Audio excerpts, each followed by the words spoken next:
It's another edition of the UTPA Women's Basketball Show.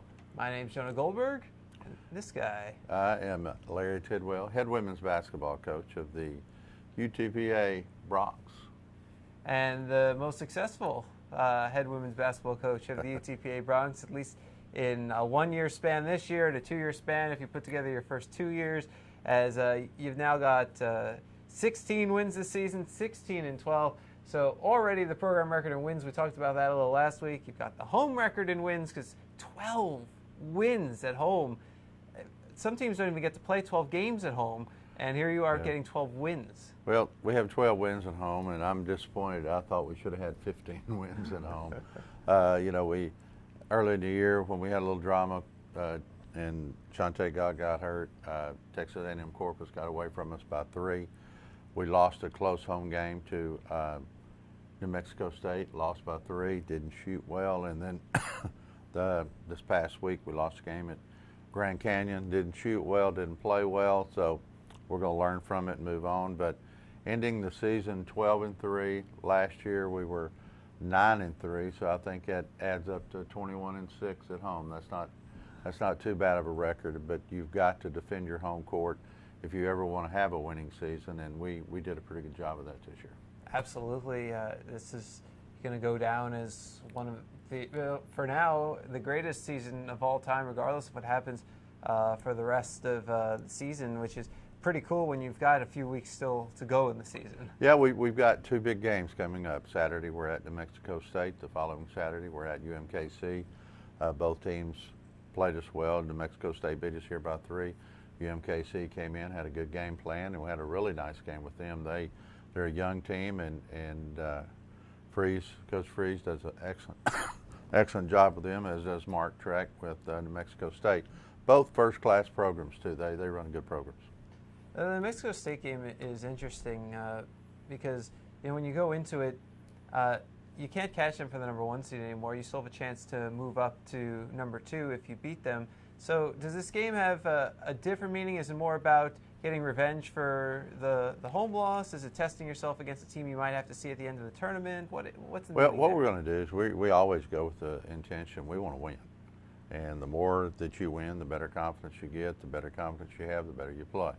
So we definitely want to win, but we're also going to do some things with watching certain people play, because I'm going to have 10 or 11 people ready, primed, ready to go if we're going to have any chance of winning the conference tournament, because we're going to have to win 3 ball games in a span of 4 days. And we just got through with 3 ball games in a span of 5 days. Mm-hmm. So we know what we got to do, but we've got to have that depth, and I feel like we got one of the best benches in the conference when you can have like Hilder Kirchensdorfer and/or Rock come off the bench. You got Sherelle Price come off the bench. Shazay Wright coming off the bench. Been getting good play from Troy Swain. Troy had a great game in Seattle and has come off the bench and done some really good things. She had a really good minutes against Utah Valley State. Steffi Anyej's contributed. So we've got different things. I've got Laura Van Tilburg ready. I got Mitch Mercelita ready to go. So I feel like we have an excellent bench, and we're going to be able to use that in the tournament to our advantage. Yeah, that bench really shone through against Utah Valley, 57-55 win. The price was really right, especially over the last 10 minutes or so. Sherelle Price had a 3 in the first half, so she had 3 points with about 10-12 minutes left, and then she scored 12 more points, including your final 10 points, including a buzzer beater. You know, that's really good to see her do that. You know, she's always been able to shoot. We've got her through some knee problems, and she's also a pre-med major, and my gosh, she's taken so many classes. And this girl's had a good senior year. It's been a very productive, been a very tiring senior year from the aspect of everything she does. We got her through her knee problems, and I think she's going to be able down the stretch to be fresh and be ready to go. And the thing that she did the other day that was just so critical is she drew contact in there and she finished, and then, man, what a great move. Kissed it off the glass as the ball went through the net.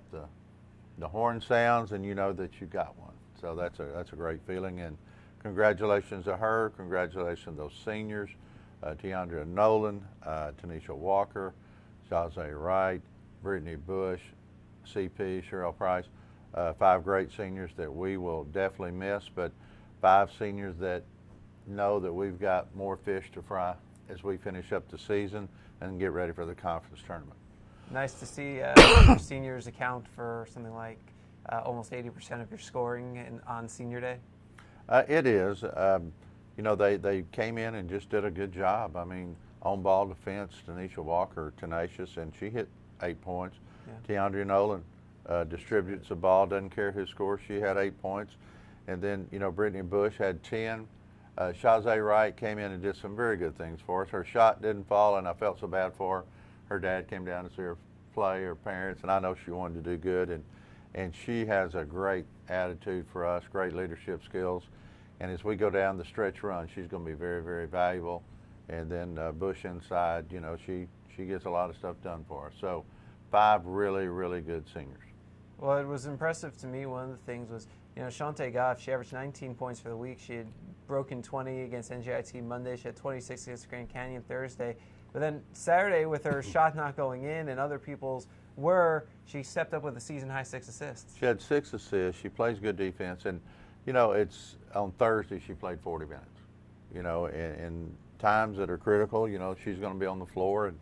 And I think they just wear her down. Again, that was her third game, and she probably averaged 35 minutes a game. And it's tough, but we've got to do that in the tournament. And so this gets us ready for the tournament, gets our mindset ready. And so, yeah, it was good to see other people step up, but it's also good to see Jonte distribute and make some passes. She made a play at the end of the game where she penetrated, dumped off the rock, and we didn't finish the layup like we wanted to. But what a great play on her part, and we'll continue to get better because she will slide into the point guard position. I'll put T.O. on the wing, and again, it gives them a lot of coverage, teams a lot of coverage problems, and so we're going to continue to do that also. You talked about the defense, forced 17 turnovers against Utah Valley and turned that into 23 points, a huge difference in the game. It is. Our defense has been our mainstay the whole time. If we, like I said, if we could shoot the ball in the area of 40%, we'd probably have 5 or 6 more wins because we are going to play very good defense. We're going to play full court pressure. We're going to get after you. This break couldn't come at a better time. You know, we don't play till Saturday. We got 5, 6, 7 days off, and we're going to take a couple of days off where the kids do nothing. Then we're going to come back and work on some things and see if we can't get sharper and get our legs back, and like I like to say, get our mojo back. So I'm sure you took Sunday off. I know you're taking today, Monday off as well. So Tuesday, back on the court? Back on the court Tuesday, and it'll be a hard practice. There's no question. We're going to add a few things defensively, add a few things offensively, and then we're going to work on us. And we're going to get better in the half court, and we're going to get better half court defense. Our help side is lacking a little bit, so we're going to try to take care of that, and we're going to try to move forward with this program. Brittany Bush, a player who double figures 2 games in a row. She's moving up the all-time Bronx lists in rebounds and in block shots. Had the double-double against Grand Canyon as well. It seems that over the last few weeks, she's elevated her game to another level. Well, she is, and once, you know, the biggest thing Brittany does is Brittany's too hard on herself. If she misses her first couple of shots and she gets in a zone, she's worried, and she just needs to go play, get those putbacks. You know, she's getting plenty of shots. She's averaging about 15 or 16 shots a game in the lane, and she's just got to finish those and have a little bit of fun when you're playing and smile a little bit. Every shot's not going to go. I think Michael Jordan shot 42% on his career, and he wasn't bad. And so everything's not going to fall, and you just got to continue to make things better. I mean, this wind coming in, you can hear the ducks in the background. Let me get the ducks. They flew over. They flew over, and we heard them. And welcome to the South, ducks. Hildebrand Karch's daughter, her first career double-double on Thursday. Oh, she just keeps getting better. This is a freshman who now is getting adjusted to physical play. And I mean, she's going to be something special time she gets out of here. And I know one instance that people may not know, but she shot a 3, missed it, and instead of just getting back, she went right to the rim, got it, tied it up at a very critical time, and it was our possession, and we scored on the next possession. Hilder's going to be something very, very special as we go down this path of trying to stretch this season out. Like I said, she's going to be special. Well, the Broncs are back in action on Saturday, 8 p.m. Central Time at New Mexico State. And then the Broncs, it's their only game of the weekend, and then they get another week off before visiting Kansas City to close out the regular season. You can get the links to the live broadcast and the live stats for that New Mexico State game up at UTPABroncs.com. He's Larry Tidwell. He's the head coach of the UTPA women's basketball team. This is the J-Man, media relations guru of not only UTPA, but I'm going to just say of South Texas and Mexico, and say we just want to continue to encourage you to support Bronc athletics. And when you get a chance, go watch our baseball team. Manny Mantrana does a good job. Anytime our track teams are in the area, Xavier Hernandez, just a great job. Our tennis teams, both men and women, first class, and those guys are getting after it, as well as our golf teams. And you know, it's good to have Rise here, and I just call him Maho's brother, but our golf coach, yeah, he's a good man. But Stephanie Brown, I mean, we've got a great coaching staff. We got great kids, and we need to get out and support everybody.